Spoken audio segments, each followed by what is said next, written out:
Right, so the get associative array is probably one of the more useful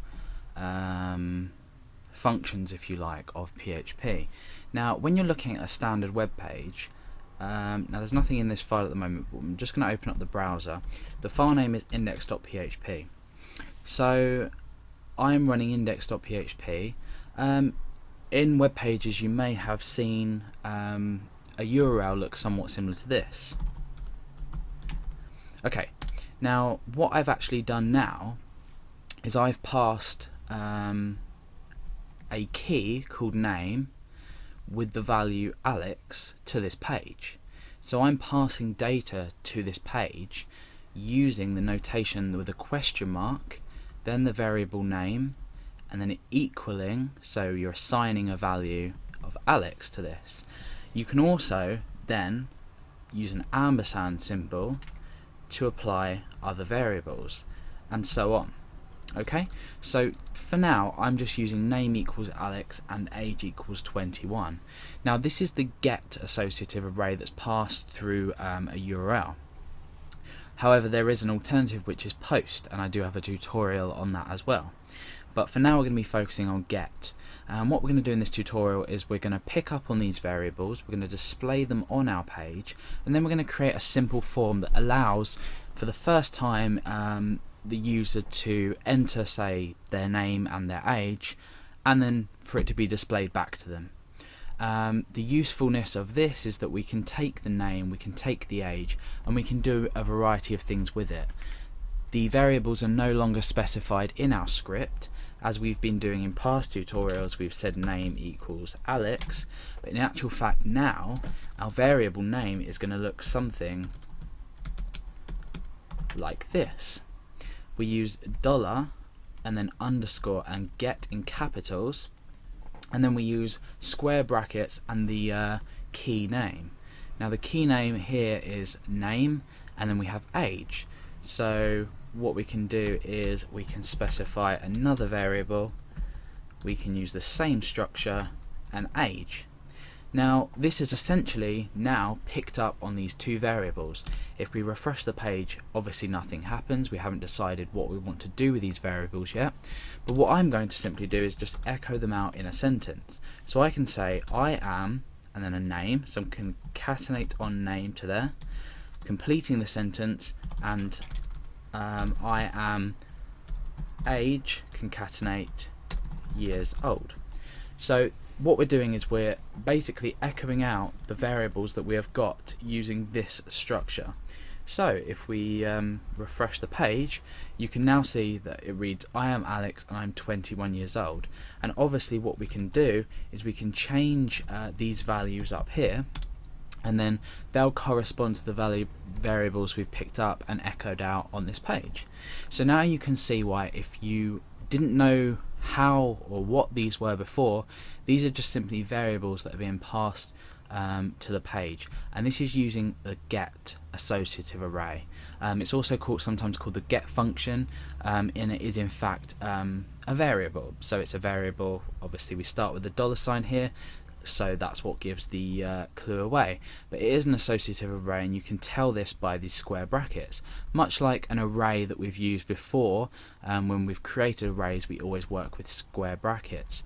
Okay, so we've found out now that we can pass these to the page, but what if we wanted to create a form to do this for us?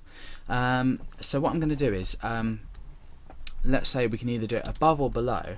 I'm going to start to create a form.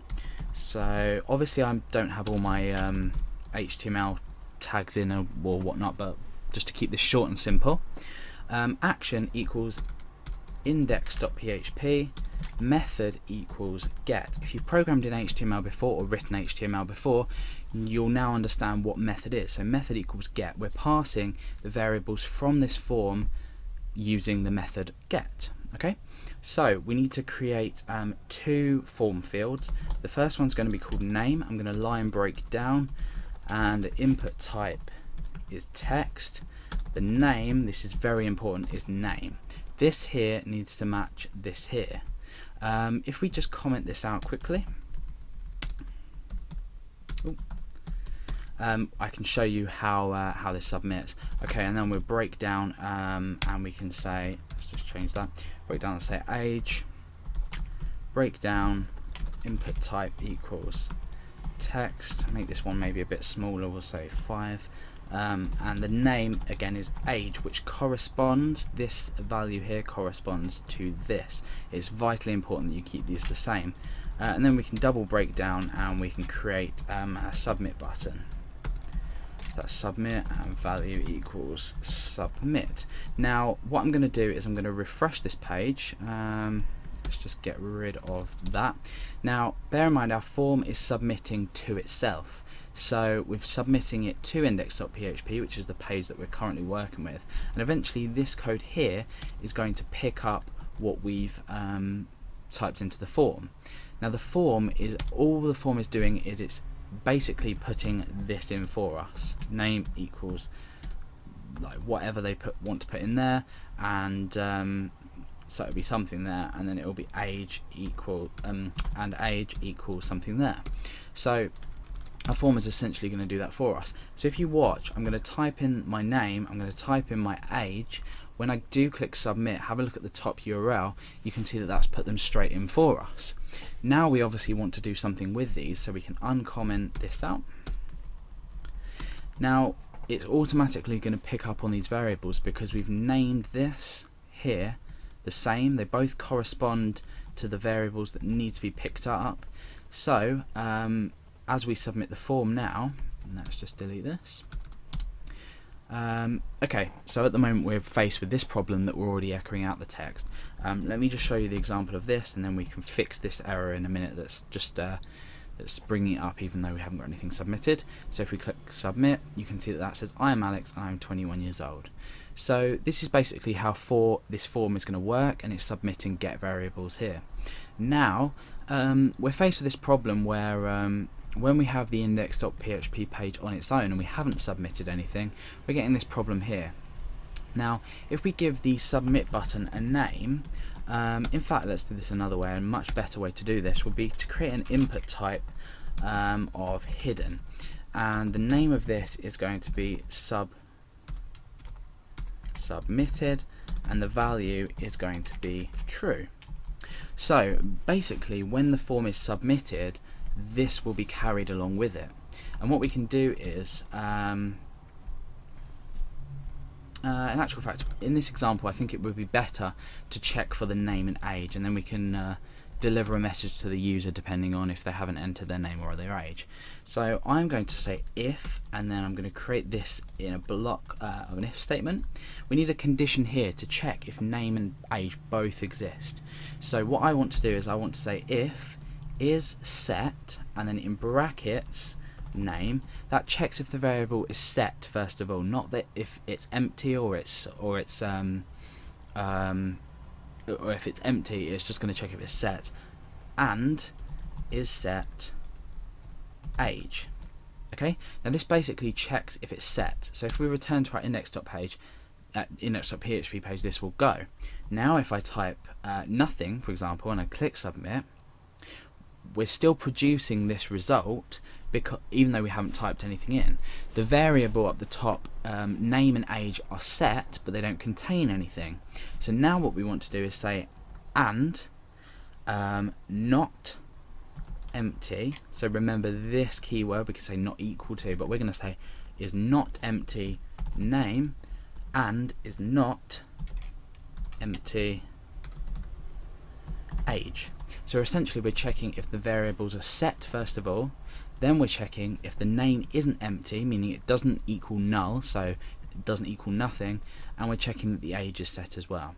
So for example, let's just open up our page, and we go back to our index.php page. We click submit, nothing happens. We don't have anything shown here, but we do have the variable set. Now what we can do is we can produce an error if they're not set. So we can say please type something. In actual fact, what this will do is it will automatically say please type something. So please type something there. So I wouldn't regard it as an error message. If I click submit, it's still going to say please type something.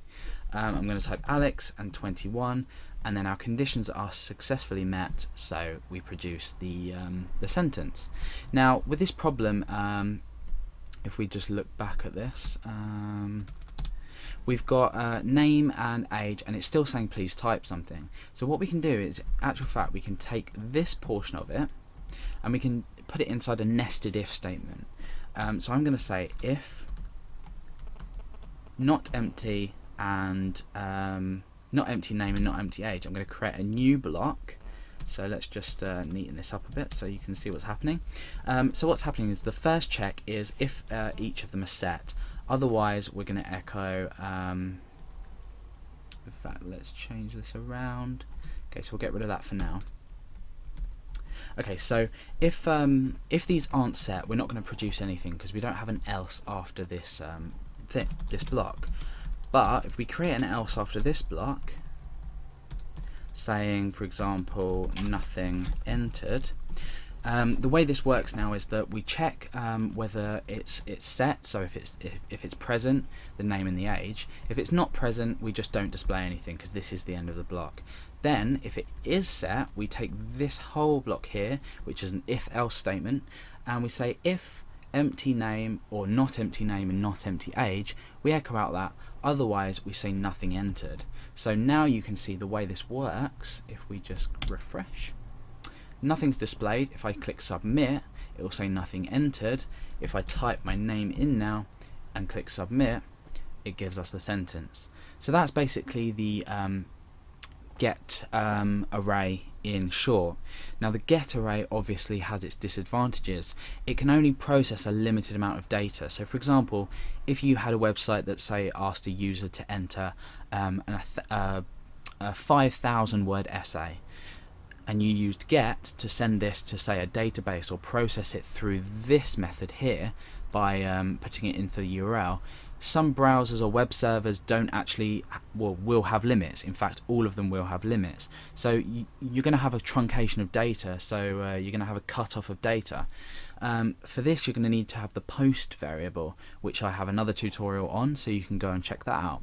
And this basically allows you to send hidden data, so this will be hidden up here. So it's better for things like login forms, etc., or data that you don't want to be seen in the URL, and also for sort of an endless amount of data. There's probably is some upper limit, but it will send a lot of data anyway. Obviously, when you're dealing with file uploads, it's a bit different. But yeah, post is the other option for this, and I do have another tutorial on that. But for now, this is the get array.